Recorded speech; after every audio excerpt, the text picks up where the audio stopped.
भाजपा सांसद हर्ष मल्होत्रा हमारे साथ है। हर्ष जी, दिल्ली में शुरुआती रुझान में भाजपा आगे चल रही है, क्या कहेंगे? भारतीय जनता पार्टी पूर्ण बहुमत से सरकार में आ रही है। सर, इस बार ईवीएम का मुद्दा भी उठा और हाल ही में 15 करोड़ का कल आरोप लगाया गया, इसी भी इन्वेस्टिगेशन करिए, उसके बारे में। ये फ्रस्ट्रेटेड लॉट है आम आदमी पार्टी का, क्योंकि उन्होंने 10 साल में कुछ गवर्नेंस नहीं किया, सिर्फ और सिर्फ करप्शन किया। उन्हें पता था कि दिल्ली की जनता इस बार उन्हें सत्ता से बाहर कर रही है, इसके कारण से लेम एक्सक्यूजेस और झूठे आरोप लगा रहे हैं। सर, 27 साल का जो सूखा था भाजपा का, कहीं ना कहीं वो खत्म होने जा रहा है, शुरुआती रुझान यही बता रहे हैं। ऐसा ही होगा, पूर्ण बहुमत से भारतीय जनता पार्टी सरकार बनाएगी। सर, मुख्यमंत्री का चेहरा कौन रहेगा? कमल का फूल। तो सुन सकते हैं आप हर्ष मल्होत्रा को, यूनियन मिनिस्टर को। शुरुआती रुझान जो दिल्ली के चुनाव के हैं उसमें भाजपा कहीं ना कहीं बहुमत का आंकड़ा पार करती दिख रही है।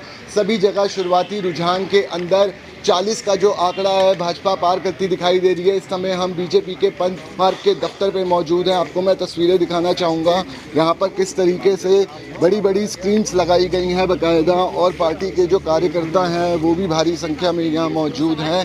देख सकते हैं आप स्क्रीन्स पर जो यहाँ पर आप पूरा इंतज़ाम किया गया है। तमाम यहाँ पे बीजेपी के कार्यकर्ता भी मौजूद हैं और लगातार जो शुरुआती रुझान के नतीजे सामने आ रहे हैं उसमें भाजपा कहीं 45 पार तो कहीं 50 के आसपास नज़र आ रही है और आम आदमी पार्टी पिछड़ती नज़र आ रही है। 20 के आंकड़े के आसपास आम आदमी पार्टी के जो रुझान है वो सामने आ रहे हैं और भाजपा के लीडर भी यहाँ पे मौजूद हैं, मुस्कुराते हुए नज़र आ रहे हैं। सर, यहाँ पे आप शुरुआती रुझान के बारे में क्या कहें? शुरुआती रुझान क्या आप देख रहे हैं, ईवीएम की पेटियां खुल गई हैं और शुरुआती क्या अंतिम रुझान भी हमारे पक्ष में आने वाला है। भारतीय जनता पार्टी प्रचंड बहुमत से सरकार बनाएगी, क्योंकि जिस तरह से झूठ की वो खेती कर रहे थे, झूठ बेच रहे थे, झूठ काट रहे थे, झूठ फैला रहे थे, तो झूठ की दुकान बंद होने वाली है। और एक तरफ वो मोहब्बत की दुकान का नाम लेकर के नफरती सामान बेच रहे थे राहुल गांधी, उनकी भी दुकान बंद हो गई है।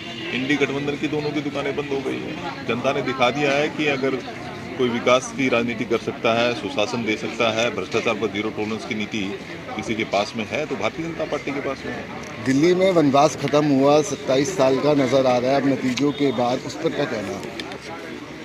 देखिए, इसको मैं इस तरह से नहीं देखता हूँ। भारतीय जनता पार्टी प्रतिपक्ष में रहकर भी जनता के जनार्दन के मुद्दों को उठाती रही है, तो जनता ने हमें जनादेश दिया है, जनता हमारे साथ में खड़ी हुई, तो निश्चित रूप से हम जनता के साथ रहेंगे और जनता के दिल्ली के विकास के लिए, विकसित भारत की विकसित राजधानी बनाने में। क्या लड्डू वड्डू बन गए हैं, जलेबी बन गई है? लड्डू भी है, जलेबी है, हमारे पास कोई उसकी कमी नहीं है और उसके बारे में सोचते नहीं। लेकिन इतना है कि एक देश के अंदर सुचिता की राजनीति का बहाना बना करके कालनी भी बन करके जो यहाँ पर आए थे उनका पर्दाफाश हो गया है। जिन्होंने लगातार भ्रष्टाचार में जो आकंठ डूबे रहे, उनके मंत्री भी खुद भी वो जेल में रह करके आए।